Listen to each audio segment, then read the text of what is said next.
দাজ্জালের নাম তো আপনারা শুনেছেন, ভয়ঙ্কর ডেঞ্জারাস একটা ক্যারেক্টার। পৃথিবীর শুরু থেকে শেষ পর্যন্ত এর চেয়ে বড় ফিতনা আসেনি, আসবেও না। দাজ্জালের ফিতনা, সে তার এক চোখ থাকবে, আরেক চোখ এরকম বন্ধ থাকবে, এখানে লেখা থাকবে কাফারা। কোনোভাবেই তাকে দমানো যাবে না, হত্যা করা যাবে না। আল্লাহ নবী ঈসা আলাইহিস সালাম তাকে হত্যা করবেন। আরেকটা হাদিসে রাসূল সাল্লাল্লাহু আলাইহি ওয়াসাল্লাম বলেছেন, মান হাফিদা আশরা আয়াতিন মিন আউয়ালি সূরাতিল কাহফি উসিমা মিন ফিতনাতিদ দাজ্জাল। যে ব্যক্তি সূরা কাহফের প্রথম 10 আয়াত মুখস্থ করবে, সে দাজ্জালের ফিতনা থেকে মুক্তি পাবে। দাজ্জাল 4টা জিনিস দিয়ে আমাদেরকে ফিতনায় ফেলবে। That's a trial of faith, এক নম্বর। ইমানের পরীক্ষা সে আমাদেরকে ফেলবে, আমাদের বিশ্বাস নিয়ে ছিনিমিনি খেলবে সে। এটার সলিউশন আছে সূরা কাহফ, আমি বলবো আস্তে আস্তে। 2 নম্বরে দাজ্জাল আমাদেরকে ফিতনায় ফেলবে দ্য ট্রায়াল অফ ওয়েলথ, সম্পদ দিয়ে সে আমাদেরকে ফিতনায় ফেলবে। 3 নম্বর দ্য ট্রায়াল অফ নলেজ, জ্ঞান দিয়ে সে আমাদেরকে ফিতনায় ফেলবে।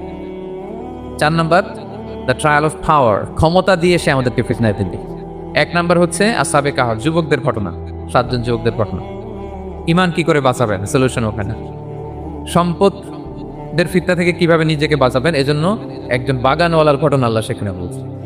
জ্ঞানের ফিতনা থেকে কি করে বাঁচবেন, এজন্য আল্লাহ তাআলা মুসা আলাইহিস সালাম এবং খিজির আলাইহিস সালামের ঘটনা সেখানে উল্লেখ করেছেন।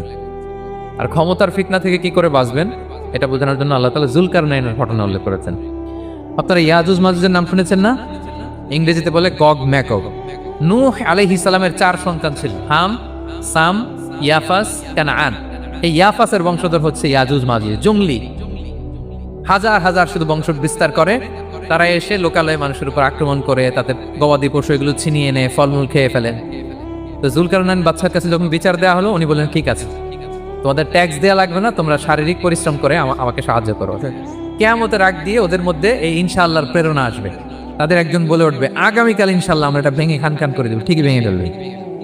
তখন তারা ভেঙে চুরে কুটি কুটি ইয়াজুজ মাজুজের দল এসে হামলে পড়বে।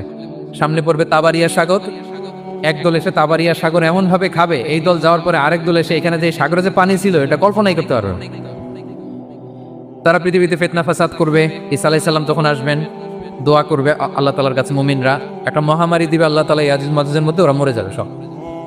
এরপর বিশাল এক পাখি এসে তাদেরকে আল্লাহর মর্জি মাফিক এমন এক জায়গায় ফেলে আসবে, কেউ জানবে না। কিন্তু 7 জন যুবক ছিল, তারা স্রোতে গা ভাসিয়ে দেয়নি। স্রোতের বিপরীতে তারা ঈমান নিয়ে দাঁড়িয়েছে। তারা ঈসা আলাইহিস সালামের রেখে যাওয়া সত্য ধর্মের উপর ঈমান এনেছে, আখিরাতে তারা বিশ্বাস করত। এই 7 জন যুবকের কথা ছড়াতে ছড়াতে রাজা দাকিয়ানুসের কাছে চলে যায়। উনি তো রেগে মেগে আগে ডেকে পাঠালো 7 জন।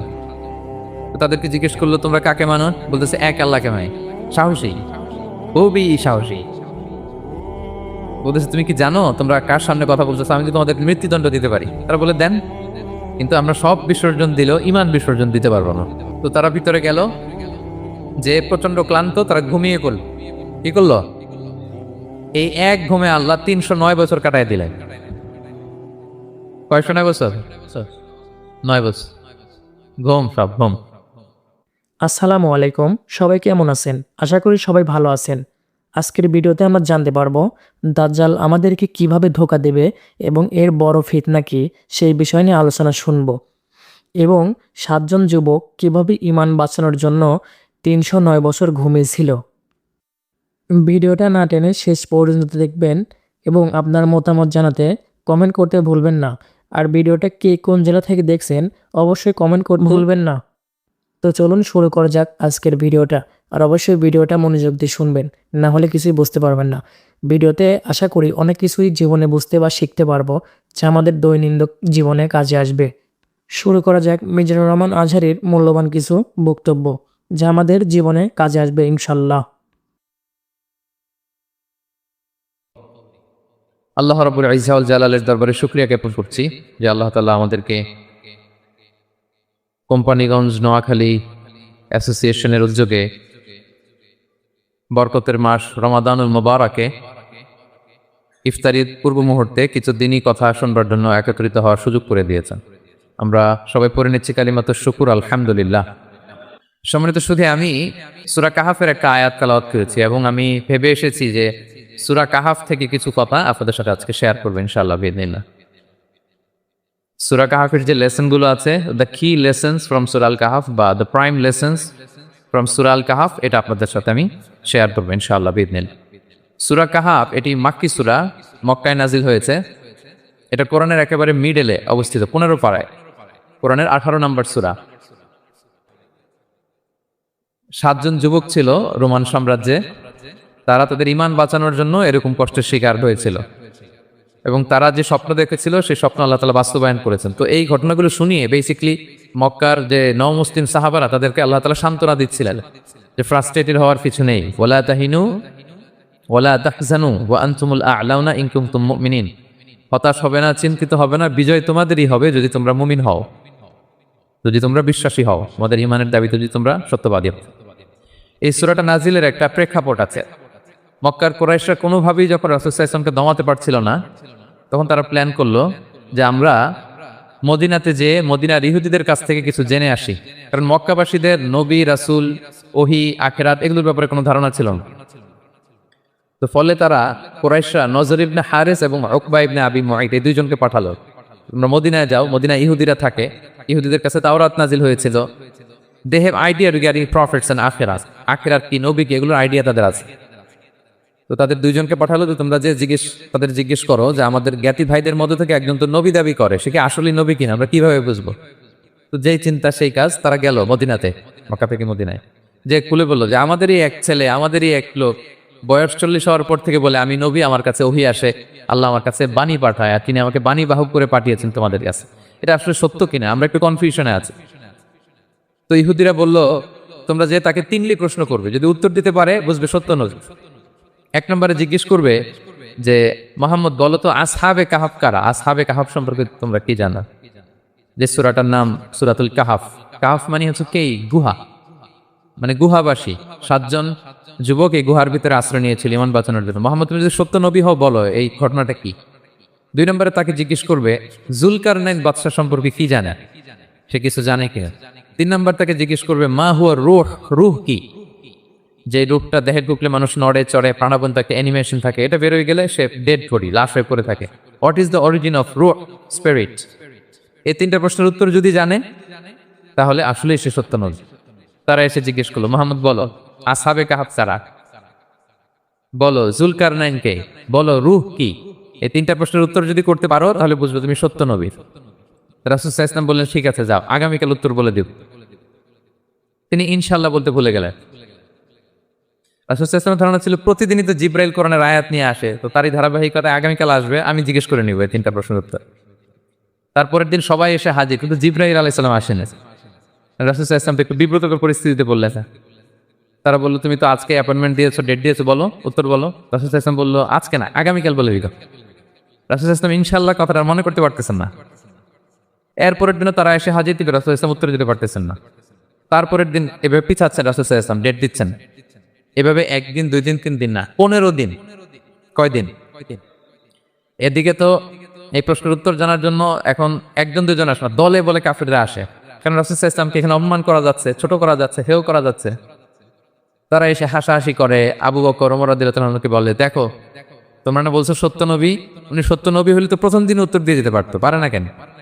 এটা থেকে বোঝা যাচ্ছে তিনি আসলে মিথ্যাবাদী। 15 দিন রাসূল সাল্লাল্লাহু আলাইহি ওয়াসাল্লামের জন্য এত বিব্রতকর পরিস্থিতি আর ছিল না। 15 দিন পর আল্লাহ তাআলা আয়াত নাযিল করলেন ওয়ালা তাকুলান্না বিশাইইন ইন্নী ফাইলুন যালিকা গাদা ইল্লা আইয়াশা আল্লাহ। রাসূল সাল্লাল্লাহু আলাইহি ওয়াসাল্লাম লেসিসা পেলেন। এরপর আল্লাহ তাআলা উত্তর জানিয়ে দিলেন আম হাসিবিতা আন্না আসহাবাল কাহফি ওয়ার রাকিমি কানু মিন আয়াতিনা আজাবা। টানা 2 পৃষ্ঠা উত্তর দিলেন আসহাবুল কাহফ কারা। তাওরাত, জাবুর, ইনজিলে কোথাও এত বিস্তারিত উত্তর নাই আসহাবে কাহফের ব্যাপারে। আল্লাহ তাআলা আল কাহাফ, সূরাতুল কাহাফ নামে গুহাবাসীদের নামে একটা সূরা দিলেন, বিস্তারিত 2 পৃষ্ঠায় বর্ণনা করলেন তারা কারা। কুরাইশরা তো তাআজ্জুব বনে গেল, ঘটনা কি, মুহাম্মদের উত্তর কিভাবে জানো? সে তো কারো কাছে পড়ে নাই, লেখে নাই, এই দেশের বাইরেও কোথাও যায় নাই। দ্বিতীয় প্রশ্ন ছিল জুলকারনাইনকে আল্লাহ আয়াত নাযিল করলেন ওয়াসআলুনাকা আন যিলকারনাইন কুল সাআতলু আলাইকুম মিনহু যিকরা। টানা আল্লাহ তাআলা প্রায় 1.5 পৃষ্ঠা, 1 পৃষ্ঠারও বেশি জুলকারনাইনের ঘটনা শোনালেন। আর রূহের কথা শোনালেন সূরা আল ইসরাতে ওয়াসআলুনাকা আনির রূহ কুলির রূহু মিন আমরি রাব্বি ওমা উতিতুম মিনাল ইলমি ইল্লা কালিলা। রূহ এটা আল্লাহর স্পেশাল একটা অর্ডার, আল্লাহর আদেশে এটা ঢুকে আল্লাহর আদেশে বের হয়, এটা কেউ ছুতে পারে না, ধরতে পারে না, দেখতে পারে না, এটা আল্লাহর পক্ষ থেকে একটা মিরাকেল। 3টা প্রশ্নের উত্তর যখন আল্লাহ তাআলা দিয়ে দিলেন, রাসূল সাল্লাল্লাহু আলাইহি ওয়াসাল্লাম তাদেরকে সাবলীল ভাষায় শুনিয়ে দিলেন, তারা অবাক হয়ে গেল। অবাক হয়ে গেল। এইটা হচ্ছে সূরাতুল কাহাফ নাজিল হওয়ার প্রেক্ষাপট। এরকম একটা সিচুয়েশনে নবুয়তির ৫ম বছরে আল্লাহ তাআলা এই সূরাটা নাজিল করেছেন। এই সূরার কিছু ফজিলত আছে। রাসূল সাল্লাল্লাহু আলাইহি ওয়াসাল্লাম জুমার দিনে এই সূরাটা আমাদেরকে তেলাওয়াত করতে বলেছেন। আপনারা তেলাওয়াত করেন তো? সূরা কাহাফ যদি জেনে না থাকেন আজকে থেকে করবেন। রাসূল সাল্লাল্লাহু আলাইহি ওয়াসাল্লাম বলেছেন যে জুমার দিনে যে এই সূরা কাহাফ তেলাওয়াত করবে, মান ক্বারাআ সূরাতাল কাহফি ফি ইয়াউমিল জুমআতি আদাআ লাহু মিনান নূরি মা বাইনাল জুমআতাইন। দুই জুমার মাঝখানে আল্লাহ তাআলা এই জুমার সময়টাকে তার জন্য আলোকিত করে দেয়। কি করে দেয়? আলোকিত করে দেয়। একটা নূর তার জন্য সেট করে, এই নূর তাকে হেদায়েতের পথে অবশিষ্ট রাখে। এটা হচ্ছে একটা। তাহলে জুমার দিন আমরা সূরা কাহাফ তেলাওয়াত করব মনে করে, এটা সুন্নাহ। জুমার দিনের সুন্নাহগুলোর মধ্যে থেকে একটা সুন্নাহ হচ্ছে সূরা কাহাফ তেলাওয়াত। হ্যালো বন্ধুরা, এতক্ষণ আমরা শুনতে পারলাম কিছু মূল্যবান কথা এবং সূরা কাহাফ নিয়মিত তেলাওয়াত করলে কি ফজিলত পাওয়া যায় এবং জুমার দিনে তেলাওয়াত পড়লে কি ফজিলত পাওয়া যায়। তো চলুন এখন শুরু করা যাক ইসলামিক একটা প্রশ্ন, যেটা পারলে আপনি অবশ্যই কমেন্টে লিখবেন। জাহান্নামের দরজা সংখ্যা কতটি? এ 5টি, বি 6টি, সি 7টি।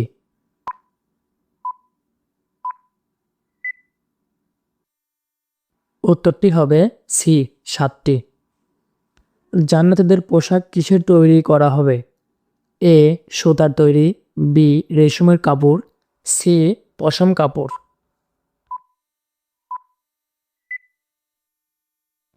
সঠিক উত্তরটি হবে বি রেশম কাপড়। তো যে ব্যক্তি সূরা কাহাফ তেলাওয়াত করবে, সূরা কাহাফের প্রথম 10 আয়াত বিশেষ করে মুখস্থ রাখবে, আল্লাহ তাআলা অসিনা মিন ফিতনাতিদ দাজ্জাল, দাজ্জালের ফিতনা থেকে তাকে বাঁচাবে। তা আমরা দাজ্জালের ফিতনা থেকে বাঁচতে চাই কি চাই না? আমরা যেন সূরা কাহাফের প্রথম 10 আয়াত মুখস্থ করি, সূরা কাহাফ যেন জুমার দিন আমরা তেলাওয়াত করি। So now the question arises, what is the relationship of সূরাতুল কাহাফ with দাজ্জাল? দাজ্জালের সাথে সূরা কাহাফের রিলেশনটার কারণ কি? একটা মেকানিজম তো এখানে আছে। এত সূরা থাকে, রাসূল সাল্লাল্লাহু আলাইহি ওয়াসাল্লাম কেন বললেন যে সূরা কাহাফ পড়লে দাজ্জালের ফিতনা থেকে বাঁচবে? কারণটা কি? এর কারণ হচ্ছে দাজ্জাল আমাদেরকে যে সমস্ত জিনিস দিয়ে ফিতনায় ফেলবে, ওই ফিতনাগুলোর সলিউশন আল্লাহ তাআলা সূরা কাহাফের ভিতরে রেখে দিয়েছেন। আবার আরেকটা হাদিসে রাসূল সাল্লাল্লাহু আলাইহি ওয়াসাল্লাম বলেছেন, মান হাফিযা 10 আয়াতিন মিন আউয়ালি সূরাতিল কাহফি উসিমা মিন ফিতনাতিদ দাজ্জাল। যে ব্যক্তি সূরা কাহাফের প্রথম 10 আয়াত মুখস্থ করবে, সে দাজ্জালের ফিতনা থেকে মুক্তি পাবে। দাজ্জালের নাম তো আপনারা শুনেছেন, ভয়ঙ্কর ডেঞ্জারাস একটা ক্যারেক্টার। পৃথিবীর শুরু থেকে শেষ পর্যন্ত এর চেয়ে বড় ফিতনা আসেনি, আসবেও না। দাজ্জালের ফিতনা, সে তার এক চোখ থাকবে, আরেক চোখ এরকম বন্ধ থাকবে, এখানে লেখা থাকবে কাফারা। কোনোভাবেই তাকে দমানো যাবে না, হত্যা করা যাবে না। আল্লাহ নবী ঈসা আলাইহিস সালাম তাকে হত্যা করবেন। দাজ্জাল 4টা জিনিস দিয়ে আমাদেরকে ফিতনায় ফেলবে। That's trial of faith. 1 number, ঈমানের পরীক্ষা সে আমাদেরকে ফেলবে, আমাদের বিশ্বাস নিয়ে ছিনিমিনি খেলবে সে।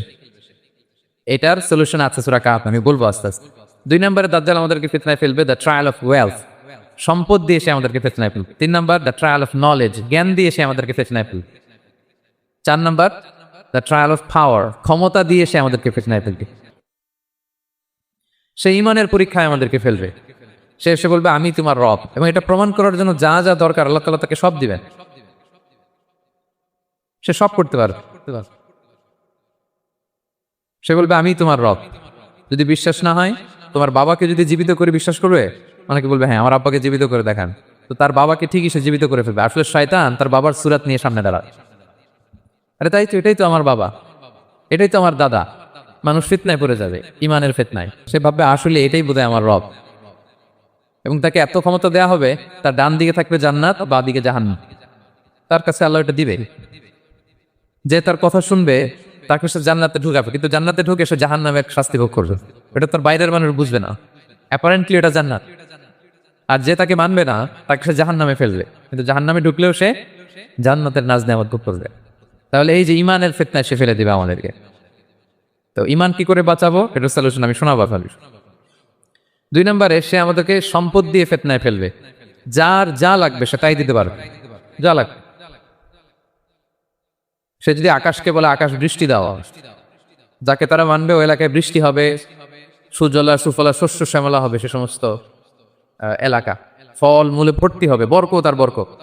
আর যে এলাকার লোকেরা, জনপদের লোকেরা তাকে মানবে না, সে বলবে ওখানে বৃষ্টি হবে না, হবেও ওখানে খরা, দুর্ভিক্ষ, মাটি ফেটে চলছি, মানুষ না খেয়ে মরবে, মহামারী, দুর্ভিক্ষ দেখা দেবে। তখন বিশ্ববাসী মনে করবে এটাই বোধহয় আমাদের রব, তার মানে সম্পদ দিয়ে ফিতনায় ফেলে দিবে। 3 নম্বর হচ্ছে নলেজ, তার জ্ঞানের কাছে গোটা বিশ্ব হার মানবে।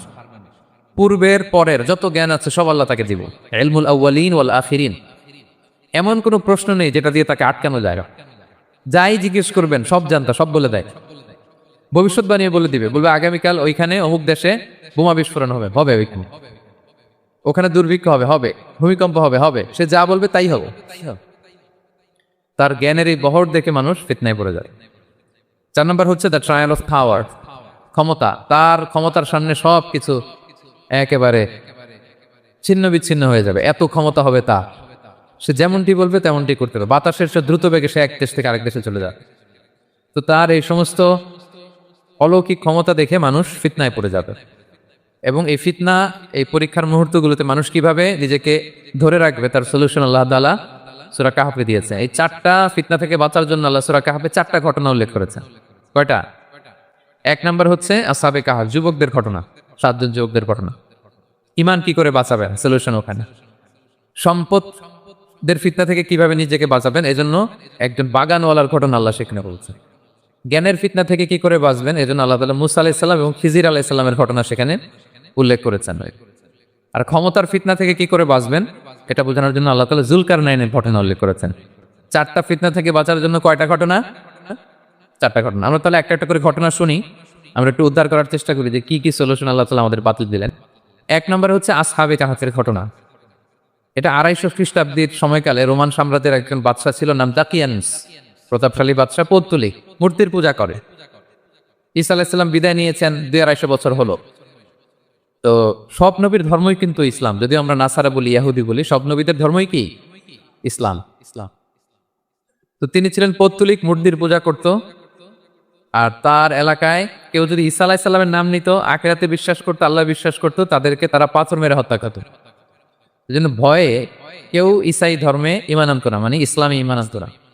এই রাজার ভয়ে সবাই মূর্তির পূজা করতেন। আসসালামু আলাইকুম। এখন আমরা জানতে পারবো 7 জন যুবক কিভাবে তাদের ইমানকে রক্ষা করে মুসলিম হয়েছিল। এবং সেই সময় রাজা ছিল মূর্তি পূজারী। কেউ যদি আল্লাহর নাম নিত এবং ঈসা আলাইহিস সালামের নাম নিত, খোদাকে বিশ্বাস করত, তাদেরকে পাথর নিক্ষেপ করে হত্যা করা হতো। কিন্তু সেই 7 জন যুবক তাদের ইমান রক্ষা করার জন্য আল্লাহ তাআলা 309 বছর এক গুহার ভিতরে ঘুম পাড়িয়ে তাদেরকে দেখিয়ে দিল মৃত মানুষকে কিভাবে আল্লাহ তাআলা পরবর্তীতে আবার জাগিয়ে তোলে।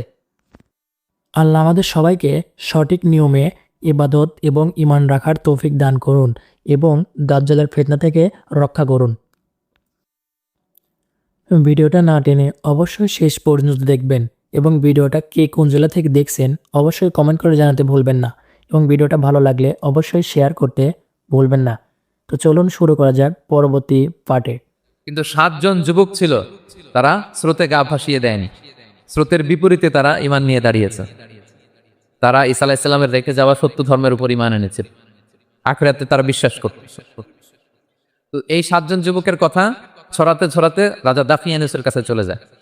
উনি তো রেগে মেগে আগুন ডেকে পাঠালো 7 জনকে। তো তাদেরকে জিজ্ঞেস করলো, তোমরা কাকে মানো? বলতেছে এক আল্লাহকে মানে। সাহসী, খুবই সাহসী। বলতেছে তুমি কি জানো তোমরা কার সামনে কথা বলতেছো? আমি যদি তোমাদেরকে মৃত্যুদণ্ড দিতে পারি। তারা বলে দেন, কিন্তু আমরা সব বিসর্জন দিলেও ঈমান বিসর্জন দিতে পারবো না। দিতে পারো? সুবহানাল্লাহ। উনি বললেন, তোমরা যুবক মানুষ, রক্ত গরম, আবেগে কথা বলতেছো, 3 দিন সময় দিলাম, যাও। ঈসার নাম ভুলে যাও, আখিরাত ভুলে যাও, আল্লাহর নাম ভুলে যাও। 3 দিন পরে তোমাদেরকে আবার ইন্টারভিউ নেব। ওই দিন যদি একই কথা বলো, পাথর মেরে 7 জনকে দুনিয়া থেকে উড়িয়ে দিবে। তারা চলে গেল। এবার 7 বন্ধু মিলে পরামর্শ করতে লাগলো, কি করতে পারি আমরা, এই গুণে ধরা সমাজকে আমরা কিভাবে বাঁচাবো, এই পৌত্তলিকতার ছোবল থেকে এই ইফসিস নগরীকে বাঁচাবো কি করে। নগরীটার নাম ছিল ইফসিস নগরী। বর্তমানে এটা তুরস্কের ইজমির শহরে অবস্থিত। এখনো জায়গাটা প্রত্নতাত্ত্বিকদের ওই এটা সংরক্ষিত, এখনো টুরিস্টরা যায়। তো তারা বললো, আমরা ঈমান বিসর্জন দিব না, যদি আমরা ওদের কথা মেনে নিই আমরা তো মুশরিক হয়ে গেলাম। চলো আমরা এক কাজ করি, আমরা এলাকা ছেড়ে দিই। এই 7 যুবক আল্লাহর উপর ভরসা করে তারা বাড়ি ঘর আত্মীয় স্বজন সব ছেড়ে দিয়ে, লোকালয় ছেড়ে দূরে একটা পাহাড়ের ভেতরে আশ্রয় নিল। পাহাড়ের ভেতরে একটা গুহা ছিল, এই গুহাকেই আরবিতে বলে আল কাহাফ। কি বলে? এই সূরার নাম কি? সূরাতুল কাহাফ। তো তাদের সাথে সাথে একটা কুকুরও যাচ্ছিল। তারা বারবার তাড়িয়ে দেওয়ার চেষ্টা করতেছিল কুকুরটাকে যাতে না যায়, কিন্তু এই কুকুর শুধু কান্না করে এদের সাথে যাওয়ার জন্য, ঘেউ ঘেউ করতেছিল। এই কুকুরটাকেও সাথে নিয়ে যাবে। ভালো মানুষদের সাথে থাকলে কি হয় দেখেন, এই কুকুরের কথা, যেহেতু 7 জন ইমানদারের সাথে একটা কুকুর ছিল, এই কুকুরের কথা আল্লাহ সূরাতুল কাহফে উল্লেখ করে দিয়েছেন। ওয়া কালবুহুম বাসিতুন দিরা'আ, প্রচন্ড ঘুম যেন আর কাটে না। 309 বছর পরে এরা জাগলো, এখন খুব ক্ষুধা, ঘুমে আর মোর ভাঙতেছে, আর একজন জিজ্ঞেস করতেছে কি লম্বা সময় ঘুম দিলাম বোধহয় আমরা। একজন বলতেছে হ্যাঁ, মানে সারাদিনই ঘুমাইছি আমরা। আরেকজন বলতেছে না না, সারাদিন না, দিনের কিছু অংশ হয়তো ঘুমাইছি। আসলে কয় বছর ঘুমাইছে? 309 বছর। তো এদিকে সভ্যতার তো চেঞ্জ এখানে। ওই দাকিয়ানুস মরে, এর ছেলে মরে, এর নাতি মরে, পুতি মরে, এখন 6 নম্বর রাজা আসছে। প্রজন্মের পর প্রজন্ম তো শেষ। 309 বছর কমপক্ষে 4-5টা জেনারেশন চেঞ্জ হবে। তো জেনারেশন চেঞ্জ হয়ে, এলাকা চেঞ্জ হয়ে, তারা যে স্বপ্ন দেখেছিল এই ইফসিস নগরীতে কালিমার পতাকা উঠবে, তাদের স্বপ্ন আল্লাহ বাস্তবায়ন করেছেন। এই 309 বছরের ব্যবধানে এই এলাকার সবাই মুসলিম হয়ে গেছে। আল্লাহ চাইছিলেন ওদেরকে দেখাবে এটা, যে স্বপ্নটা যে বাস্তবায়ন হয়েছে এটা দেখাবে। তো ঘুম থেকে উঠছে, একজনকে তারা বললো যে লুকায় লুকায় চাদর মুড়ি দিয়ে কিছু রুটি নিয়ে আসো বাজার থেকে, যাতে তোমাকে না চিনে। চাদর মুড়ি দিয়ে যাও। কিছু পয়সা ছিল, মুদ্রা দিয়ে দিস। তো সে যে যখন দোকানদারের কাছ থেকে রুটি নিয়েছে আর মুদ্রা দিছে, দোকানদার বলে এই মুদ্রা কোথা থেকে আসলো? 309 বছর আগে মালয়েশিয়াতে রিঙ্গিট ছিল কিনা জানি না, যেভাবে ওরা ট্রানজাকশন করতে পারে, যেটা ছিল ওইটা যদি এখন কেউ দেয়, রাধুনী বিলাসে খাবার পাওয়া যাবে? হ্যাঁ। তো রুটিওয়ালা বলে তুমি বর্তমান সময়ের মুদ্রা দাও, এটা দিচ্ছ কেন? বলতেছে এটা তো বর্তমান সময়ের মুদ্রা। বলতেছে এই যে মুদ্রার মধ্যে দেখো কোন সালের সিল দেওয়া, এটা তো শত শত বছর আগে। বলতেছে কি বলে শত বছর আগে? আমি তো আজকে সকালেই বাজার করলাম, ওই বাজার করে যে টাকাগুলো ছিল ওইটাই তো পকেটে। বলতেছে বলে কি, নিশ্চয়ই তুমি গুপ্তধনের সন্ধান পেয়েছো, হিডেন ট্রেজার বলো। মানে তার সাথে এদের কথাবার্তা কিছু মিলতেছে। পরে তাকে ধরে ওই সময়কার রাজার কাছে নিয়ে গেছে। ওই রাজা আবার মুসলিম, সবাই মুসলিম তো ভাই। সে যা বলে এরাও কেউ বিশ্বাস করে না, এরাও যা বলে এও বিশ্বাস করে না। আর এলাকা এর বাড়ি ঘর আসবে কোত্থেকে? এর নাতি পুতি যা আছে 5-6 পুরুষ তো মরে সবাই কবরে। তখন তার কথা শুনে সবাই অবাক। তো এটা মিলানোর জন্য তারা 309 বছর আগের দাকিয়ানুস বাদশার সরকারি যে নথিপত্র, এই পুরাতন ছিঁড়া নথিপত্র তারা বের করলো। বের করে দেখেন ঠিকই দাকিয়ানুস নামে এক বাদশা ছিল, আর অনেক শত শত বছর আগে মোস্ট ওয়ান্টেড 7 জন যুবক ছিল, যাদের ব্যাপারে এক্সিকিউশনের অর্ডার ছিল। এখন দেখে তারা অবাক। লম্বা ঘটনা আমি শর্ট করে বলতেছি। পরে সবাই মিলে তাকে সহ ওই গুহায় গেল। গুহায় যাওয়ার পরে সে বাকিদেরকে ডাকতে গুহার ভেতরে ঢুকলো। আল্লাহ তাআলা 7 জনকে ওইখানে মৃত্যু দিয়ে দিলেন। চিরকালের জন্য এই 7 জন ঘুমায় পড়লো। আর এলাকাবাসী রাজা সহ ওইখানে তারা একটা মসজিদ নির্মাণ করল। This is the story of আসহাবে কাহাফ। তো এলাকাবাসী যদিও মুসলিম হয়েছিল, কিন্তু আখিরাতের ব্যাপারে তাদের একটা সন্দেহ ছিল যে আসলে মানুষ মরার পরে কি আবার জীবিত হবে? মৃত্যুবরণ করার পরে আবার মানুষ জীবিত হবে? তাদের মনের মধ্যে একটা সন্দেহ ছিল যে আসলে মারা গেলে মানুষ আবার উঠতে পারে।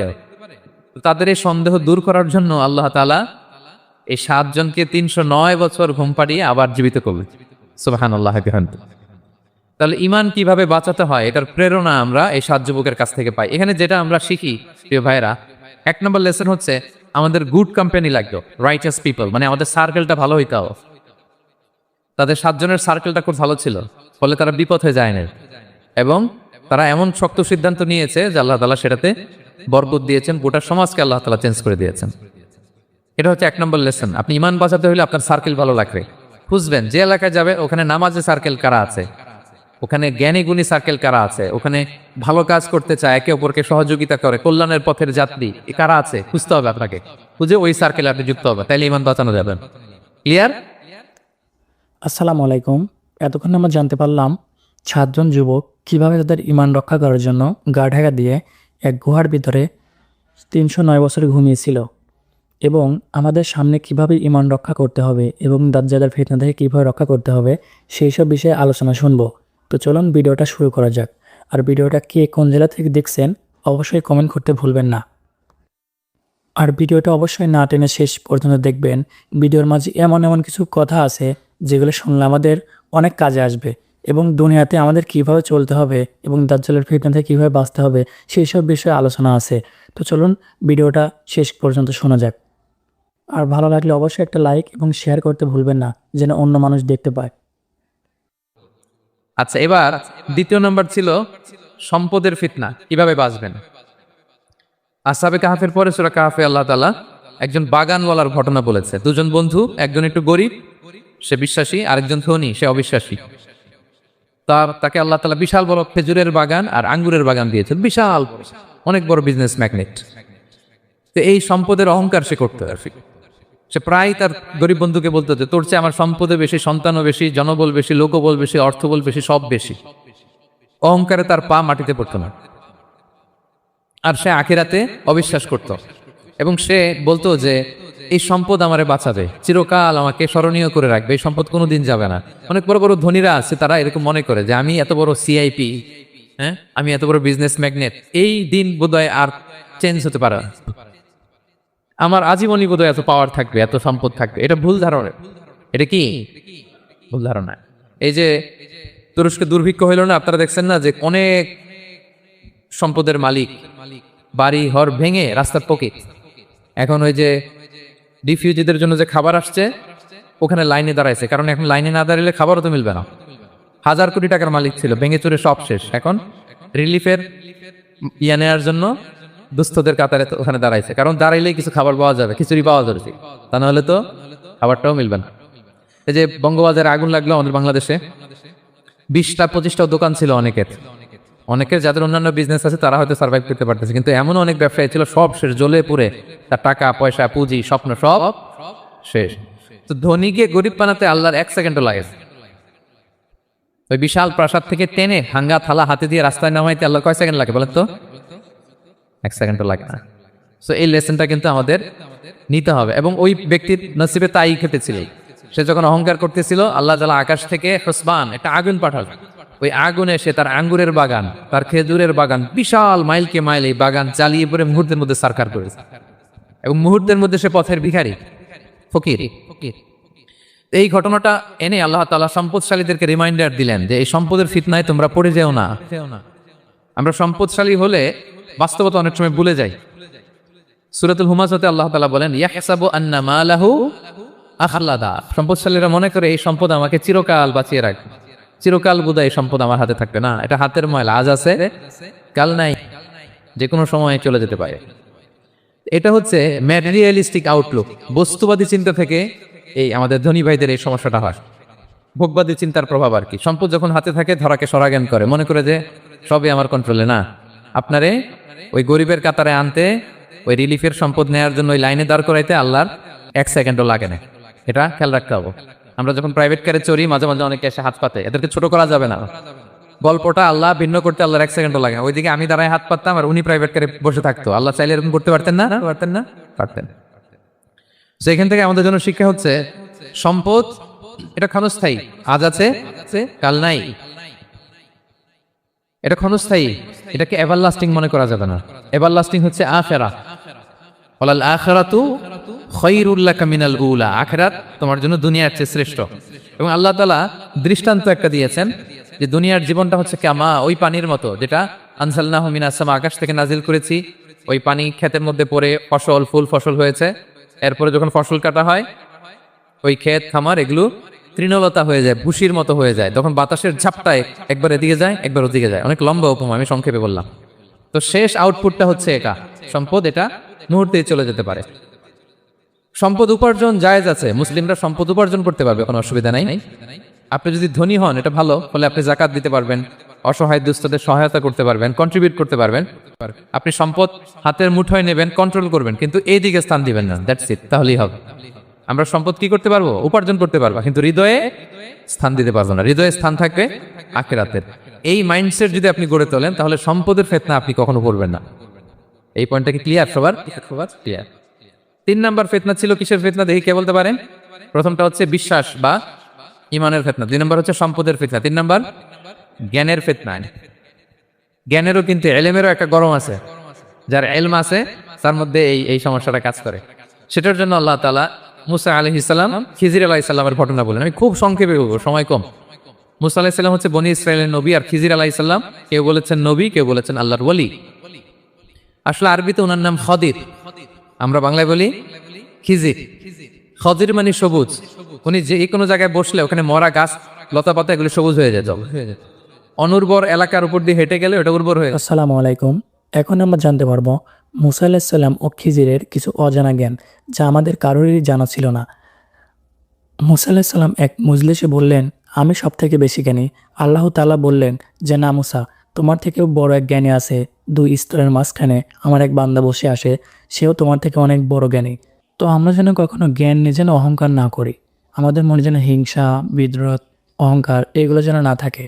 তো চলুন শুরু করা যাক মুসা আলাহিসাল্লাম ও খিজিরের অজানা কিছু জ্ঞান যা আমাদের জীবনে কাজে আসবে এবং প্র্যাকটিক্যালি আমরা কী কী শিখতে পারবো সেইখান থেকে, সেটাও শোনা যাক। এবং বিশ্বনবী সাল্লাল্লাহু আলাইহি সাল্লাম এই বিষয়ে কী বলেছিলেন সেটাও আমরা জানতে পারবো। তো চলুন শুরু করা যাক। তো অবশ্যই ভিডিওটা না টেনে শেষ পর্যন্ত দেখবেন, নাহলে কিছুই বুঝতে পারবেন না। তো মুসা আলাইহিস সালাম একবার ওয়াজ করতেছেন এইভাবে বনি ইসরাইলের সামনে, খুতবা দিচ্ছেন। হঠাৎ এক লোক দাঁড়ায় বলে, ইয়া নবী আল্লাহ, মান আ'লামু ফিল আরদ, বর্তমান পৃথিবীতে সবচেয়ে জ্ঞানী কে? মুসা আলাইহিস সালাম বলেন, ফাকালা আনা, আমি। কি বললেন? উনি আসলে ভুল কিছু বলেন নাই, কারণ প্রত্যেক জামানার নবীকেই আল্লাহ তাআলা সবচেয়ে বেশি জ্ঞান দিয়ে পাঠান, কারণ তার কাছে ওহীর জ্ঞান আসে, অদৃশ্যের খবর আসে, ইলমুল গায়ব আসে। কিন্তু এই উত্তরটা আল্লাহ তাআলার পছন্দ হয়নি। আল্লাহ তাআলা চাচ্ছিলেন মুসা যদি বলতো আল্লাহ তাআলাই জানে কে জ্ঞানী বা আল্লাহই সবচেয়ে জ্ঞানী, এরকম হলে ভালো হতো। কিন্তু মুসা আলাইহিস সালাম কি বলছে? আমি। এখন প্রশ্ন করলো, সবচেয়ে বড় জ্ঞানী কে? উনি কি বললেন? আমি। এই যে আমি আমি, এটাতে ঝামেলা আছে। আমি বড়, আমি জানি, আমি সব, দিস ইজ প্রবলেমেটিক। আল্লাহ এটা পছন্দ করলেন না। আল্লাহ তাআলা মুসা আলাইহিস সালামকে বললেন, মুসা তুমি যে বলছো তুমি জ্ঞানী, না তুমি জ্ঞানী না, তোমার চেয়ে বড় জ্ঞানী আছে। মুসা আলাইহিস সালাম বলে, তাই নাকি? আমার চেয়ে বড় জ্ঞানী কে? তো আল্লাহ তাআলা বললেন, ইযহাব ইলা মাজমাইল বাহরাইন, দুই সাগর বা দুই নদীর মিলনস্থলে যাও, ওখানে আমার এক বান্দা আছে তোমার চেয়েও জ্ঞানী। মুসা আলাইহিস সালাম বললেন, তাই নাকি? তো আল্লাহ, আমি কিভাবে চিনবো উনি কোথায় থাকে, কিভাবে বুঝবো? আল্লাহ বললেন, একটা বড় মাছ নাও, এটাকে ফ্রাই করো, এটাকে ফ্রাই করে একটা ঝুড়ির ভেতরে নাও, যেখানে এই মাছটা সাগরে ঢুকে যাবে ওখানে আমার বান্দাকে পাবে। তো উনি ওনার সহযোগী ইউশা ইবনে নুনকে নিয়ে হাঁটতে লাগলেন। হাঁটতে হাঁটতে এক জায়গায় ক্লান্ত হয়ে পাথরের পাশে বিশ্রাম নিলেন। ওই পাথর থেকে আবার এক ধরনের পানি বের হয়, এই পানিটার বলে আবে হায়াতের পানি, মা উল হায়া, জীবন নদীর পানি। এই পানি কোনো মৃত প্রাণী বা বস্তুর গায়ে লাগলে ওটা জীবিত হয়ে যায়। তো ওনারা পাথরে হেলান দিয়ে বিশ্রাম নিচ্ছিলেন, ওই পানি ওই ফ্রাই করা মাছের গায়ে লাগার সাথে সাথে মাছ জীবিত হয়ে ঝুড়ি থেকে বের হয়ে সাগরে ঢুকে গেছে। ওনারা আর খেয়াল করেনি। এরপর আবার হাঁটতে লাগলেন। হাঁটতে হাঁটতে যখন ক্লান্ত শ্রান্ত, তখন বলে, এই ইউশা, আমাদের ওই মাছ ফ্রাই মাছটা দাও, এখন খাই। ঝুড়ি খুলে দেখে মাছ নাই। মাছ গেল কোথায়? তখন ইউশা বলল, হয়তো আমরা যে পাথরের ওখানে বিশ্রাম নিয়েছিলাম ওখানে আমরা বিশ্রাম, এখানে হারাই ফেলছি। চলো চলো, আরে ওদিকে তো যাইতে হবে আমাদের। উনি গেলেন, যে দেখে মাছ যে জীবিত হয়ে বালুর এদিকে নাড়াচাড়া করতে করতে সাগরে ঢুকে গেছে, ওখানে দাগ আছে। মুসা আলাইহিস সালাম ঢুকলেন সুরঙ্গ, ঢুকে দেখে চাদর গায়ে দিয়ে এক লোক শুয়ে আছে। সালাম দিলেন, আসসালামু আলাইকুম।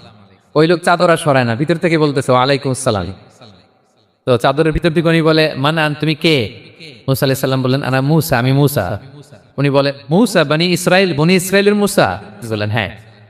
কেন এসেছো? এবার চাদর খুললেন। বলতেছে, আপনার কাছ থেকে কিছু শিখতে আসছি। আল্লাহ বলছে, আপনি নাকি সবচেয়ে বড় জ্ঞানী। আমি ভুল করে বলে ফেলছিলাম আমি, আল্লাহ বলছেন যে আপনি নাকি জ্ঞানী। বলতেছে, না, তুমি আমার জ্ঞান নিতে পারবা না, ওই ধৈর্য শক্তি তোমার নাই। মুসা আলাইহিস সালাম বললেন যে, আপনি যে কোনো শর্তে আমাকে একটু রাখেন কয়েকদিন, আপনার সাথে আমি রাজি। বললেন, না, তুমি পারবা না। মুসা আলাইহিস সালাম জোর করতে লাগলেন। অবশেষে খিদির আলাইহিস সালাম রাজি হলেন। বললেন, শর্ত হচ্ছে আমি যাই করি আর না করি আমাকে কোনো প্রশ্ন করা যাবে না। মুসা আলাইহিস সালাম বললেন, ওকে। সফর শুরু হল। সামনে নদী, এক লোক তাদের নৌকা দিয়ে নদী পার করাই দিল। নদী পারাপারের পর খিজির আলাইহিস সালাম লাঠি দিয়ে নৌকার তলাটা ছিদ্র করে দিলেন। মুসা আলাইহিস সালাম বললেন, ইন্নালিল্লাহ, এটা আপনি কি করলেন? ওরা আমাদেরকে নদী পার করে দিল, আর যে ভাড়াটা আসছিল এটাও নিল না, আমাদেরকে সম্মান দেখলো, আপনি নৌকা ছিদ্র করে দিলেন। খিজির আলাইহিস সালাম বলছে, এই যে আমি বলছিলাম না তুমি ধৈর্য ধারণ করতে পারবো না, যাও, তোমার রাস্তায় তুমি, আমার রাস্তায় আমি। মুসা আলাইহিস সালাম আবার ক্ষমা চাচ্ছেন যে আপনি আমার ক্ষমা করেন, আমি তো ভুলে গেছি। আর প্রশ্ন করবেন, আর চলতে লাগলেন। হঠাৎ বাচ্চারা খেলতেছে, এক বাচ্চাকে ধরে হত্যা করলেন খিজির আলাইহিস সালাম। এবার তো মুসা আলাইহিস সালাম রেগে গেছে, আপনি করলেনটা কি? নিষ্পাপ ফুলের মতো শিশুকে হত্যা করলেন। খিজির আলাইহিস সালাম বলে, এই যে আমি জানতাম যে তুমি ধৈর্য ধারণ করতে পারবে না, তোমার রাস্তা এক, আমার রাস্তা এক, যাও। এবার মুসা আলাইহিস সালাম করজোর করতেছে যে this is the last chance, একটা ফাইনাল চান্স দেন, সুযোগ দেন, আর আমি প্রশ্ন করবো, এটাই লাস্ট। বললেন, ওকে, ঠিক আছে।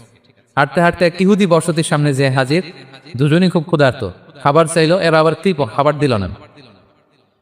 তো খিজির আলাইহিস সালাম বললেন, ঠিক আছে, খাবার যেতে দিচ্ছেন, আমরা চলে যাই। যাওয়ার পথে দেখতেছে এই এলাকার একটা দেয়াল ভেঙে পড়ে যাব।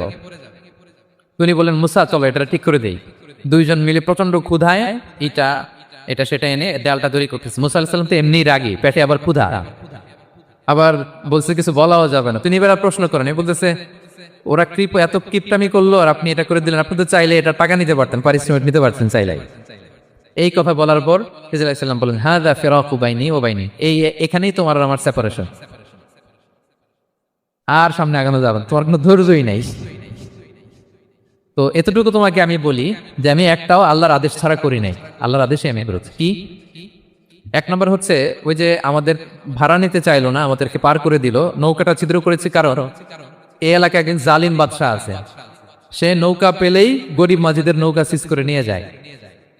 তো এটাকে যখন তলায় ছিদ্র করে দিছি, এ রাজার লোকেরা এসে দেখবে যে এটা তলা ছিদ্র, তো পানি ঢুকতেছে, এটা আর নিবে না, ওরা পরে সামনে এটা রিপেয়ার করে চালাইতে পারবে। মুসা আলাইহিস সালাম বলে, সুবহানাল্লাহ, তাই তো, এটা তো আমি বুঝতে পারি নাই। আর ওই ছোট শিশুটাকে হত্যা করছি, ও অনেক বড় জালিম হবে এলাকার, তার ফিতনা এলাকাবাসী তটস্থ থাকবে, সে তার মা বাবাকেও জাহান্নামে নিবে, এজন্য আল্লাহ তাআলা আদেশ দিয়েছেন আমাকে, আল্লাহর আদেশ আমি তাকে হত্যা করেছি। মুসা আলাইহিস সালাম বললেন, তাই তো, এটা তো অনেক ভালো কাজ করছেন তাইলে। তো বলতেছে, তাহলে ওইটা বলেন, খাবারও দিল না, এত কৃপণ, এদের দেয়াল কেন ঠিক করতে গেলেন আপনি? তখন তিনি বললেন যে আসলে এটা একটা ইয়াতিমদের ঘর ছিল, দুইটা ইয়াতিম শিশু, তাদের বাবা মা খুব ভালো ছিল, আর এই দেয়ালের নিচে আছে গুপ্তধন, এই দেয়ালটা পড়ে যাবে, এই গুপ্তধন তারা ছোট মানুষ নিতে পারবে না, এলাকাবাসী তাদেরকে বঞ্চিত করে নিয়ে যাবে। তো আমি দেয়াল গড়ে দিলাম যাতে করে তারা যখন প্রাপ্তবয়স্ক হয় নিজেদের সম্পদ নিজেরা বুঝে নিতে পারে। সুবহানাল্লাহ বিহামদি। মুসা আলাইহিস সালাম বলে, তাই তো, এগুলো তো আমি বুঝতে পারি নাই। তো এই ছিল খুব সংক্ষিপ্ত পরিসরে মুসা আলাইহিস সালাম খিজির আলাইহিস সালামের ঘটনা। তো রাসূল সাল্লাল্লাহু আলাইহি ওয়াসাল্লাম বুখারীতে একটা চমৎকার কথা বলেছেন, তিনি বলেছিলেন, ওয়াদিদনা আন্না মুসা সাবার হাত্তা ইউকাসা আলাইনা মিন আমরিহিমা। রাসূল সাল্লাল্লাহু আলাইহি ওয়াসাল্লাম বলেছিলেন, ইস, আমার ভাই মুসা যদি আরেকটু ধৈর্য ধরতো তাহলে আরো কিছু অজানার তথ্য আমরা জানতে পারতাম। এখান থেকে, এই ঘটনা থেকে আমরা কি শিখলাম? প্রথম যেটা আমরা শিখলাম, জ্ঞান নিয়ে বড়াই করতেন, ঠিক কিনা? জানার কোনো শেষ নেই, জাননেওয়ালার উপরও জাননেওয়ালা আছে, জ্ঞানীর উপরও জ্ঞানী আছে। আপনি কিছু জেনেই মনে করবেন না আমি সব জানা, আপনার চাইতে বেশি জ্ঞানী অনেকে আছে। অনেক সময় বক্তার চাইতে শ্রোতারা অনেক জ্ঞানী, হয়তো এখানে এমন অনেক জ্ঞানী লোক আছে যার ধারে কাছেও আমরা কেউ নেই, হতে পারে। সো আমি সব জানি, এটা ভুল, এটা শয়তান বলে। এটা কে বলে? শয়তান বলে। আবু নাওয়াস একটা কবিতা লিখেছেন, ওয়াকুল লিমান ইয়াদদাঈ ফিল ইলমি ফালসাফাতান হাবাসতা শাইআন ওয়া গাবাত আনকা আশিয়াউ। কেউ যদি বলে আমি সব জানি, তুমি তাকে বৃদ্ধাঙ্গুলি দেখিয়ে বলো আপনি কিছুই জানেন না, আপনি অল্প কিছু জেনেছেন, জানার এখনো অনেক বাকি। তাহলে মুসা আলাইহিস সালামের এই ঘটনা জিজ্ঞেস করা হলো, কে জ্ঞানী? উনি বললেন, আমি জ্ঞানী। এরকম কি আমরা কখনো বলবো? না। সবচাইতে বড় জ্ঞানী কে? ওয়া ফাওকা কুল্লি যী ইলমিন আলিম, সবচাইতে বড় জ্ঞানী আল্লাহ তাআলা। সো জ্ঞান নিয়ে আমরা অহংকার করব না। দুই নম্বর যে শিক্ষাটা আমরা পাই, ওই যে নৌকা দিয়ে পারাপার হচ্ছিল, তখন একটা চড়ুই পাখি এসে সাগরের মধ্যে মুখ দিয়েছিল। তো খিজির আলাইহিস সালাম বললেন, মুসা, তুমি কি চড়ুই পাখিটা দেখতে পাচ্ছ? হ্যাঁ, দেখতে পাচ্ছি। চড়ুই পাখিটা যে সাগরে মুখ দিয়ে দেখতে পাচ্ছ? হ্যাঁ, দেখতে পাচ্ছি। তখন খিজির আলাইহিস সালাম বললেন, চড়ুই পাখিটা সাগরে মুখ দিয়ে পানি খাওয়ার পরে চড়ুই পাখির ঠোঁটে বা চঞ্চুতে যতটুকু পানি লেগে আছে, এই পানিটা হচ্ছে তোমার, আমার এবং মহাবিশ্বের আমাদের সকলের জ্ঞান, আর এই মহাসাগরের সকল পানি হচ্ছে আল্লাহ তাআলার জ্ঞান। আল্লাহ তাআলা বলেছেন, ওমা উতীতু মিনাল ইলমি ইল্লা কালিলা, আমি তোমাদেরকে একেবারে অল্প জ্ঞান দিয়েছি, একেবারে অল্প। এই রহস্যে ঘেরা এই মহাবিশ্বের অনেক কিছু আমাদের অজানা, প্রিয় ভাইরা, আমরা অনেক কিছু জানি না, আমাদের এই লিমিটেড নলেজ এগুলো ধরে না, তারপর আমরা জ্ঞানের বড়াই করি। আপনারা উপমাটা বুঝতে পারছেন? একটা নৌকা থেকে চড়ুই পাখির ঠোঁট দিয়ে পানি খাচ্ছে, পানি খাওয়ার পরে স্বভাবতই চড়ুই পাখির ঠোঁটে একটু পানি তো লাগবে। খিজির বললেন যে এই পানিটা হচ্ছে তোমার, আমার, পৃথিবীর সবার জ্ঞান, আর এই সাগরের বাকি পানিগুলো কার জ্ঞান? এবার বুঝতে পারছেন আল্লাহ তাআলার জ্ঞানের পরিধি। আমরা জ্ঞান নিয়ে যেন কখনো কি না করি, বড়াই না করব। আসসালামু আলাইকুম।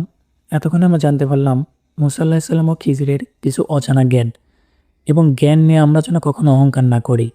অহংকার সাজে শুধু আল্লাহর, এবং অহংকার না কেউ টানাটানি করলে আল্লাহ তাকে কখনোই ছেড়ে দেবে না।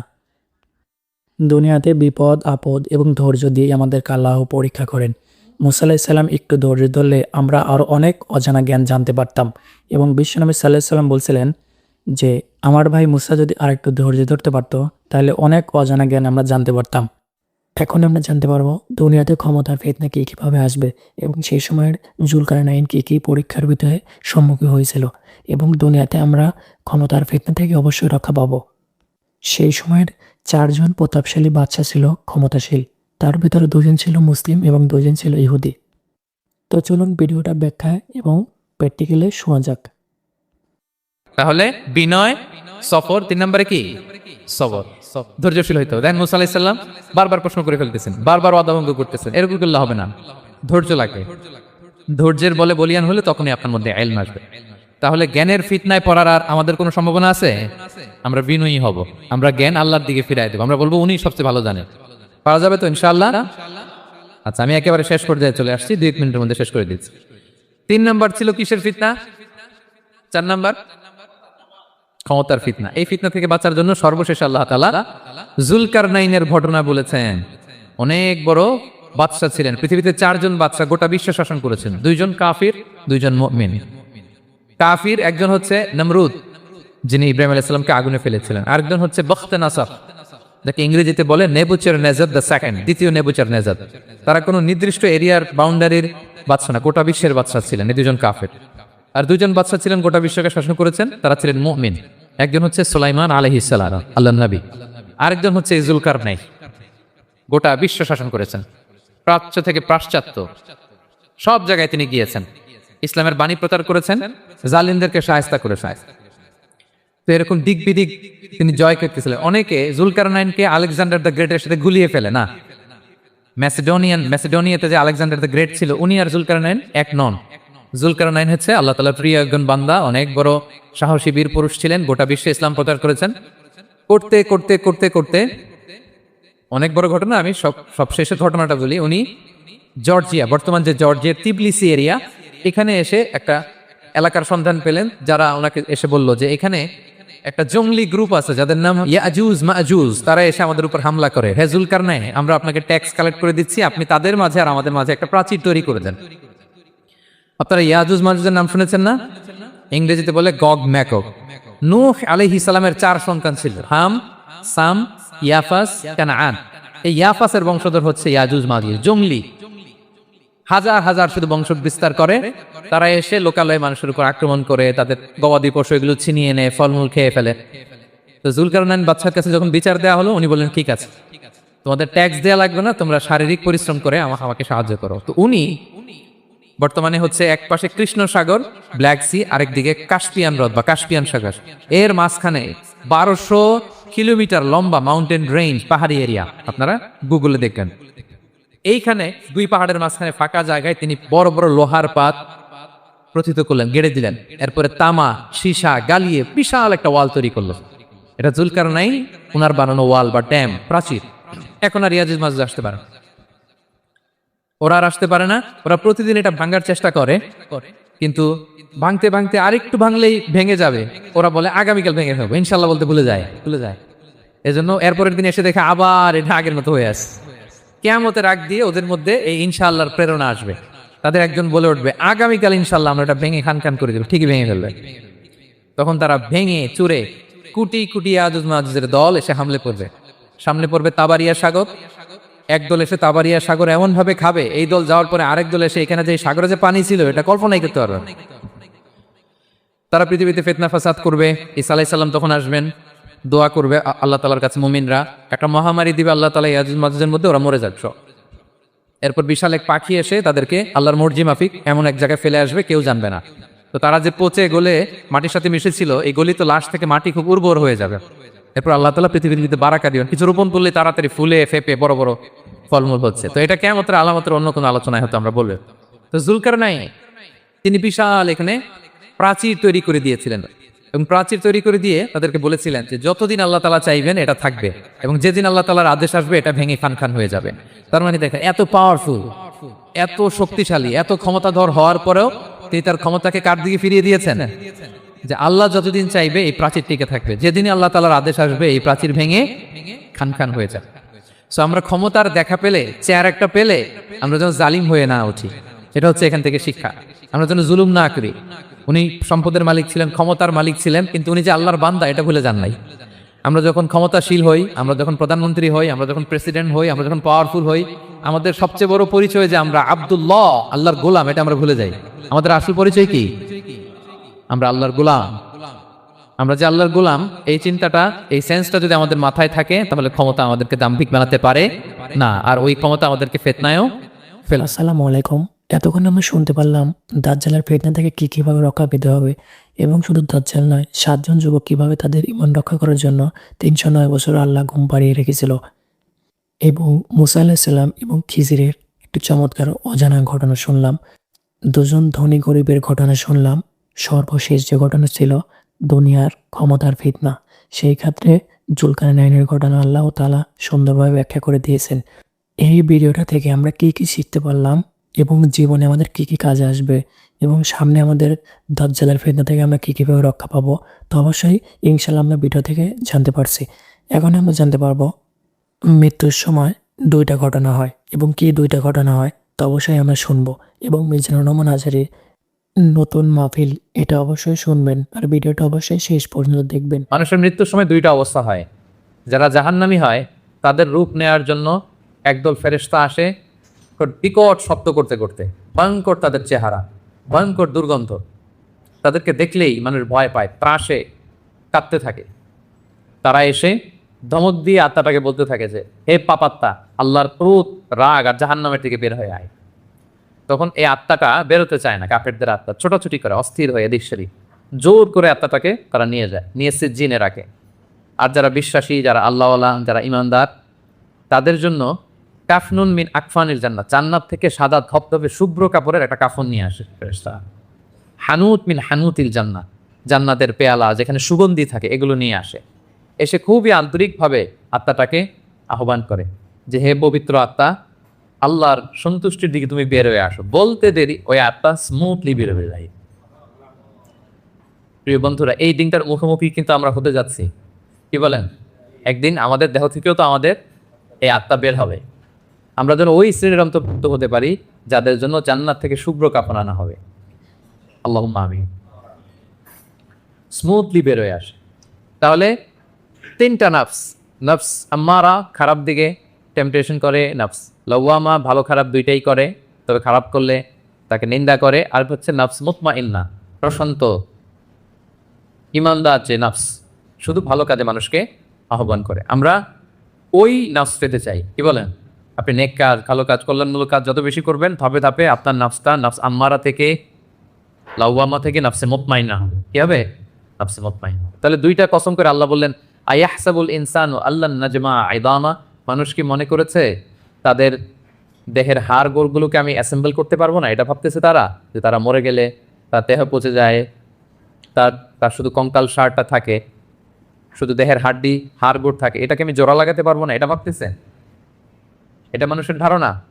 আল্লাহ বলেন, বালা, অবশ্যই পারবো। কদিরিনা আলা আন নুসাউইয়া বানানা, তার দেহের হাড়, অস্থি, মজ্জা, এগুলো সব আমি দিয়ে অ্যাসেম্বল করবো। এমনকি তার টিপস অফ হিস ফিঙ্গার, তার আঙ্গুলের যে অগ্রভাগ, ফিঙ্গার প্রিন্ট, এটাকেও আমি সুবিন্যস্ত করবো। এটাকেও আল্লাহ তাআলা কি করবেন? সুবিন্যস্ত করবেন। আমি আলোচনার শুরুতেই বলেছি যে আমাদের কারো ফিঙ্গারপ্রিন্টের সাথে অন্য কারো ফিঙ্গারপ্রিন্ট মিলে না। আল্লাহ তাআলা প্রত্যেকের এই ইউনিক ফিঙ্গারপ্রিন্টগুলো সহ তাদেরকে কিয়ামতের দিকে উঠাবেন। বাঁচার কোনো উপায় নাই, আল্লাহ তাআলা উঠাবেনই। এক লোক, বনি ইসরাইলের সময় এক লোক তার ছেলে মেয়েদেরকে, হাদিসে এসছে, বলেছিল যে আমি এত পাপ করেছি, আমি মারা যাওয়ার পরে আমার বডিটা আগুন দিয়ে তোমরা জ্বালায় ভস্য করে দিবা। এরপর যে ছাই হবে, এই ছাই, কিছু ছাই সাগরে নিক্ষিপ্ত করবা, আর কিছু ছাই তোমরা বাতাসের মধ্যে ছিটাই দিবা, যাতে আল্লাহ আমারে জোড়া লাগাতে না আমার। বুদ্ধি দেখছেন? তার ধারণা যে আমি এত পাপ করেছি, এমন শাস্তি আল্লাহ তাআলা শাস্তির মুখোমুখি আমাকে করবেন। কৌশল হিসেবে সে বলল, মৃত্যুর পরে আমাকে জ্বালিয়ে দিবা, আমার লাশের যে ছাই, এটা কিছু সাগরে, কিছু বাতাসে দিয়ে দিবা। ছেলেরাও তাই করছে, মারা যাওয়ার পরে বাবার লাশ পোড়ায় ছাই কিছু সাগরে ছিটাই দিয়ে আসছে, কিছু বাতাসে ভাসায় দিয়ে আসছে। এখন এই লোকরা তার আল্লাহ জীবিত করতে পারবে না। কি বলে? এই এবার একটা সন্দেহ তৈরি হয়েছে নাকি? পারবে? বালা কাদিরিনা আলা আন নুসাউইয়া বানান, যে আল্লাহ ফিঙ্গারপ্রিন্ট সহ নিয়ে আসবেন, তিনি পারবেন না? পারবেন। এবং কিয়ামতের দিন তার সাথে কি ঘটবে সেটাও সহিহ মুসলিমে আসছে। আল্লাহ তাআলা তাকে আবার জীবন দিবেন। এবার তো বেচারা ছড়াই হয়ে গেছে, তাকে তো আল্লাহ ঠিকই আবার জীবন দিলেন। এবার আল্লাহ বলবেন, আচ্ছা তুমি এই কাজটা কেন করছিলা? মা হামালাকা আলা হাদা, এরকম ইউনিক ফন্দি বুদ্ধি আটছো কেন? লাশ পোড়ায় তোমার লাশ কিছু সাগরে দিবে ছাই, কিছু দিবে বাতাসে ভাসায় কেন? বলতেছে, ইয়া রব্বি মাখাফাত, আপনার ভয়ে, আপনার ভয়ে আমি এই কাজ করেছি। তো তার ওই করুণ রেসপন্সটা আল্লাহর কাছে এত ভালো লাগলো যে আল্লাহ আপনার ভয়ে যে আপনি যে আমাকে শাস্তির মুখোমুখি করবেন, আপনার ভয়ে আমি এই বুদ্ধি করেছি। তার এই করুণ আর্তনাদের কারণে আল্লাহ তাআলা তাকে ক্ষমা করে তার নকাশি করবেন।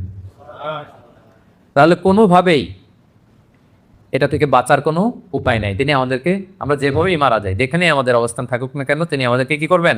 পুনরুজ্জীবন দান করবেন। তাহলে আল্লাহ তাআলা বললেন বালা কাদিরিনা আলা আন নুসাউইয়া বানান, তোমাদের যে ফিঙ্গারপ্রিন্ট এগুলোকেও আমি একত্রিত করব। তাহলে এটা মনে রাখবেন যে ফিঙ্গারপ্রিন্টের কথা আল্লাহ তাআলা এই সূরা কিয়ামতে বলেছেন। কোন সূরায় বলেছেন? ফিঙ্গারপ্রিন্টের কথা বলেছেন। 1892 সালে আমরা প্রথম জানতে পারি, পৃথিবীবাসী একজন সায়েন্টিস্ট ফ্রান্সিস গ্যালটন তার নাম, সে প্রথম এটা বৈজ্ঞানিকভাবে আবিষ্কার করে যে মানুষের এখানে যে কিছু আঁকিঝুঁকি আছে এগুলি একটার সাথে আরেকটা মিলে না। ফলে যেটা বললাম, বায়োমেট্রিক অথেন্টিকেশনের জন্য, ফরেন্সিক রিপোর্টের জন্য বা ক্রিমিনাল ইনভেস্টিগেশনের জন্য তারা বৈজ্ঞানিকভাবে 1892 সালে এটা পৃথিবীতে এটা নিয়ে কাজ করা শুরু করছে। আর 1500 বছর আগে আল্লাহর কোরআনের ভেতরে এই ফিঙ্গারপ্রিন্ট, আঙ্গুলের ছাপের ব্যাপারে আমাদেরকে জানিয়ে দিয়েছেন কে? 1500 বছর আগে তিনি জানিয়ে দিয়েছেন যে বালা কাদিরিনা আলা আন নুসাউইয়া বানান, তোমাদের আঙ্গুলের ফিঙ্গারপ্রিন্টগুলোকে আমি আল্লাহ একত্রিত করব। আল্লাহু আকবার। এরপর আল্লাহ তাআলা বললেন বাল ইউরিদুল ইনসানু লিয়াফজুরা আমামা, এগুলো যেন মানুষ পাপ করে, ভবিষ্যতে সে পাপ করতে চায়, তার মধ্যে অন্যায় প্রবণতা আছে। এবং আল্লাহ রাসূল সাল্লাল্লাহু আলাইহি সাল্লামকে ঠাট্টা করে তারা জিজ্ঞেস করতো ইয়াসআলু আইয়ানা ইয়াউমুল কিয়ামা, ইমাম তুমি যে বারবার বলো কিয়ামত কিয়ামত, কবে হবে এটা? কবে? ইয়াসআলু আইয়ানা ইয়াউমুল কিয়ামা, কবে হবে? কিয়ামতের ডেট জানার যে খুব আগ্রহ, এই জন্য না, ঠাট্টা করে বলে। কি করে? তুমি যে বলতেছো কিয়ামত হবে, কবে হবে? সাহাবারাও জিজ্ঞেস করতেন, কিন্তু ঠাট্টা করে জিজ্ঞেস করতেন না, ওনারা প্রস্তুতি হিসেবে জিজ্ঞেস করতেন। এক সাহাবী বলেন ইয়া রাসূলুল্লাহ মাতা সাআ, হে নবী কিয়ামত কবে হবে? আল্লাহ রাসূল সাল্লাল্লাহু আলাইহি ওয়াসাল্লাম বলে ওয়া মাযা আ'দাদতা লিসা, কিয়ামতের জন্য তোমার প্রস্তুতি কি? এত কিয়ামত কবে হবে জানার জন্য উৎকৃষ্ট। তিনি বললেন আমার কোনো প্রস্তুতি নাই, ইল্লা আন্নী উহিব্বুল্লাহ ওয়া রাসূলা, আমি আল্লাহ এবং আল্লাহর রাসূলকে ভালোবাসি, এটাই আমার প্রস্তুতি।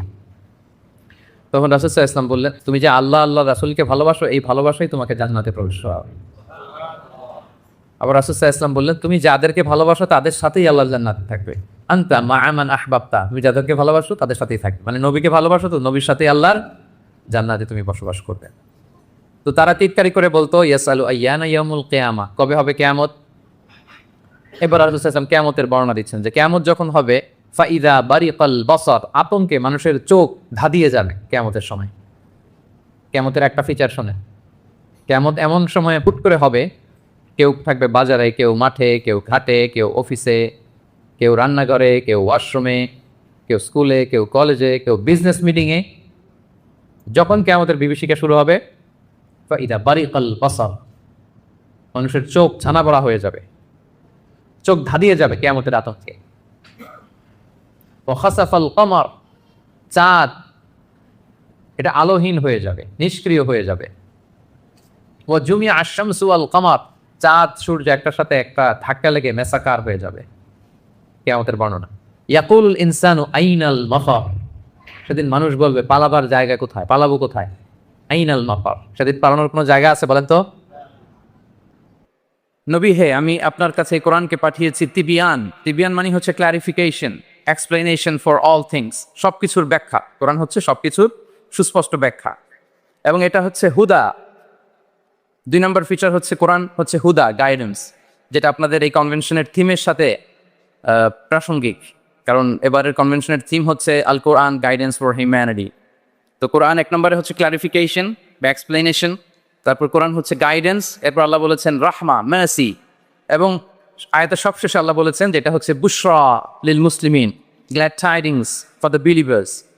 তো এই 4টা ফিচারের মধ্যে আমি কোরআন যে হুদা, কোরআন যে গাইডেন্স, এটা নিয়ে কিছু আলোকপাত করবো ইনশাআল্লাহ বিইذনিল্লাহ। আমরা রমাদানের আয়াত সবাই জানি, সূরাতুল বাকারাতে রমাদান নিয়ে যে আয়াতটি এসেছে ওই আয়াতও আল্লাহ তাআলা কোরআনকে গাইডেন্স বলেছেন, শাহরু রমাদানাল্লাযী উনজিলা ফীহিল কুরআন। তারপর কি?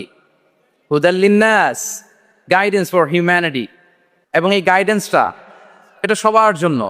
অন্য আয়াতে আল্লাহ তাআলা বলছেন ইন হুয়া ইল্লা যিকরা লিল আলামিন, এই কোরআনটা হচ্ছে রিমাইন্ডার ফর হোল ওয়ার্ল্ড, গোটা বিশ্বের জন্য কোরআনটা হচ্ছে গাইডেন্স বা reminder, including jinnkind and mankind. যদি প্রথম আয়াতে আল্লাহ বলেছিলেন বুশরা লিল মুসলিমিন, কিন্তু এই আয়াতে আমরা দেখলাম যে এটা হচ্ছে যিকরা লিল আলামিন, গোটা বিশ্বের জন্য এটা রিমাইন্ডার, ম্যানকাইন্ডের জন্য রিমাইন্ডার, জিনকাইন্ডের জন্য রিমাইন্ডার। এবং জিন জাতি এটা স্বীকার করেছে যে কোরআন মানুষকে পথ দেখায়, বিশ্ববাসীকে পথ দেখায়। তারা যখন তায়েফে বিষ্ণু ইসা ইসলামের কণ্ঠে সর্বপ্রথম তারা কোরআনিক রিসাইটেশন তারা শুনলো, তারা যেটা বলেছিল আল্লাহ তাআলা সরাসরি কোট করেছেন কোরআনের, সেটা তারা বলেছিল ইন্না সামি'না কুরআনান আজাবা ইয়াহদি ইলা রুশদি ফাআমান্না বিহি, indeed we have heard an amazing Quran and it guides to the right path. আমরা একটা অসাধারণ কোরআন শুনেছি এবং এটা ইয়াহদি ইলা রুশদ, গাইড করে, পথ দেখায় সঠিক রাস্তায়। তো আমরা বুঝতে পারলাম কোরআন হচ্ছে গাইডেন্স, আমাদেরকে পথ দেখায়। কোরআন গাইডেন্স হওয়ার সবচেয়ে বড় কারণ হচ্ছে কোরআন হচ্ছে এ পৃথিবীর সবচাইতে the most interactive and relevant book to human being. সবচাইতে জীবন ঘনিষ্ঠ এবং প্রাসঙ্গিক কিতাব হচ্ছে আল কোরআন। কিতাবটার নাম কি? সবাই বলুন একসাথে, কি নাম? সবচাইতে প্রাসঙ্গিক, জীবন ঘনিষ্ঠ, the most interactive book ever in the world. এর কারণ হচ্ছে এর আগে যত আসমানি কিতাব এসেছিল সবগুলো কিন্তু একবারে নাজিল হয়েছে অ্যাট এ টাইমে। তাওরাত মুসা আলাইহিস সালামের উপর একবারে নাজিল হয়ে গিয়েছে একসাথে। ইনজিল ঈসা আলাইহিস সালামের উপর একবারে নাজিল হয়েছে। জাবুর দাউদ আলাইহিস সালামের উপর একবারে নাজিল হয়েছে। কোরআনও কি একবারে নাজিল হয়েছে? হ্যাঁ, একবারে নাজিল হয়েছে না, 23 বছরে 23 ইয়ার্সের লং পিরিয়ড অফ টাইমে একটু একটু করে নাজমান হাসবা হাওয়াইজিল বাশার, মানব জাতির প্রয়োজনের তাগিদে, তাই না, প্রেক্ষাপটের আলোকে নাজিল হয়েছে। প্রথম নাজিল হয়েছে মক্কায়, তারপরে মদিনায়, বিভিন্ন জায়গাতে। আপনারা জানেন যে কোরআনের প্রথম আয়াত নাজিল হয়েছে মসজিদুল হারাম থেকে 10 কিলোমিটার উত্তর পূর্ব দিকে জাবালে নূর আছে, একটা পাহাড়, 634 মিটার উঁচুতে একটা কেইভ আছে, লরে হেরা। ওই হেরা গুহায় শুরু হলো কোরআনের এই নাজিল হওয়ার প্রক্রিয়া। এরপর রাসূল সাল্লাল্লাহু আলাইহি ওয়াসাল্লাম মক্কা থেকে মদিনায় গেলেন, সেখানেও নাজিল হতে লাগলো। এই কোরআন কখনো নাজিল হয়েছে ঘরের ভেতরে, কোরআন কখনো নাজিল হয়েছে বাজারে, কোরআন কখনো নাজিল হয়েছে সফরে, এই কোরআন কখনো নাজিল হয়েছে যুদ্ধের ময়দানে, এই কোরআন কখনো নাজিল হয়েছে আল্লাহর আরশে। তার মানে রাসূল যেখানে কোরআনও সেখানে। কতটা ইন্টারেক্টিভ কিতাব! রাসূল সাল্লাল্লাহু আলাইহি ওয়াসাল্লাম তার জীবনে, তার পরিবারে, তার সমাজে, রাষ্ট্র পরিচালনায় যেখানেই তিনি সংকটের মুখোমুখি হয়েছেন, ঠিক তখনই সমাধান নিয়ে হাজির হয়েছে কোরআন। আসসালামু আলাইকুম প্রিয় বন্ধুরা। দাজ্জাল আমাদেরকে কয়টা জিনিস দিয়ে পরীক্ষা করবে? 4টা। নাম্বার 1 ইমানের পরীক্ষা, নাম্বার 2 সম্পদের পরীক্ষা, নাম্বার 3 জ্ঞানের পরীক্ষা এবং নাম্বার 4 ক্ষমতার পরীক্ষা। প্রিয় বন্ধুরা, এই ভিডিও থেকে আমরা কী কী শিখতে পারলাম এবং কী জানতে পারলাম তো অবশ্যই কমেন্ট করতে ভুলবেন না। এবং ভিডিওটা আপনার কাছে কেমন লাগছে আপনার মতামত জানাতে অবশ্যই কমেন্ট করবেন এবং এইরকম ভিডিও পেতে চ্যানেলটি সাবস্ক্রাইব করে পাশে থাকবেন। আল্লাহ আমাদের সবাইকে ক্ষমা করো এবং নেক হায়াত দান করো। ভিডিওটা সবাই বেশি বেশি শেয়ার করবেন। আল্লাহ মুসলিম যত ভাই বোনেরা আছে ইরানের পক্ষে, আল্লাহ সবাইকে তুমি ক্ষমা করো। ভিডিওটা আপনারা কে কোন জেলা থেকে দেখছেন অবশ্যই কমেন্ট করে জানাতে ভুলবেন না। এবং পরবর্তী ভিডিওতে আরও অনেক আকর্ষণীয় থাকবে। আর আপনাদের কাছে কোন কোন বক্তার ভাষণটা ভালো লাগে তো অবশ্যই কমেন্ট করতে ভুলবেন না। আজকের মতো ভিডিওটা এই পর্যন্ত সমাপ্ত। আসসালামু আলাইকুম, সবাই ভালো থাকবেন। আল্লাহ হাফেজ।